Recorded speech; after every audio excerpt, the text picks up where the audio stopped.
آج کی ویڈیو کا مقصد جو ہے وہ میں یہ پوچھنا چاہتی ہوں کہ پاکستان حاصل کرنے کا مقصد کیا تھا؟ کہ کبھی آپ نے سوچا ہے کہ پاکستان حاصل کرنے کا کیا مقصد تھا؟ کبھی اس بات پہ غور و فکر کیا ہو آپ نے؟ اس کا مطلب تھا کہ ہمیں ایک ایسی فضا، ایک ایسا ملک جہاں پہ ہم کھل کے سانس لے سکیں، کھل کے آزادی سے رہ سکیں، اپنے لوگوں کے ساتھ، اپنے مذہب کے ساتھ ایک خدا کو مان سکیں، ایک ایسی ہوا جہاں پہ ہماری سانسیں کسی اور کی محتاج نہ ہوں، ایک ایسی فضا چاہیے تھی۔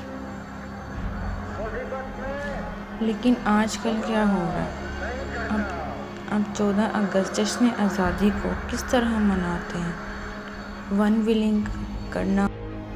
ویلنگ اور ہوائی فائرنگ ہر سال لاکھوں لوگوں کی جانیں لے لیتا ہے اور یہ قانوناً جرم بھی ہے۔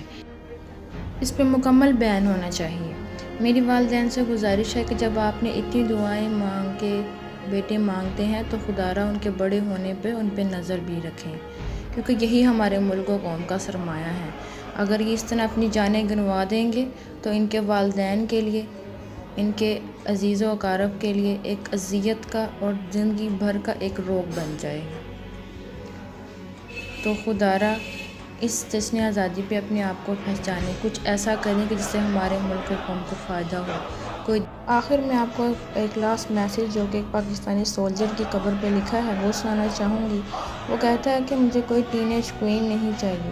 اگر میرا طیارہ F-16 میں کسی جنگ میں ہلاک ہو جاتا ہوں تو جسٹ مجھے کسی ڈبے میں بند کیجیے گا اور مجھے میرے گھر بھیج دیجیے گا، میرے تمغوں کو میرے سینے پہ رکھیے گا اور مجھے گھر بھیج دیجیے گا، اور میری ماں سے کہیے گا کہ آئی ڈیڈ مائی بیسٹ، میں نے اپنا بیسٹ دیا ہے، اور میری قوم سے کہیے گا کہ رونے کی ضرورت نہیں ہے، کیونکہ جو سپاہی ہوتے ہیں وہ مرنے کے لیے ہی زندہ ہوتے ہیں۔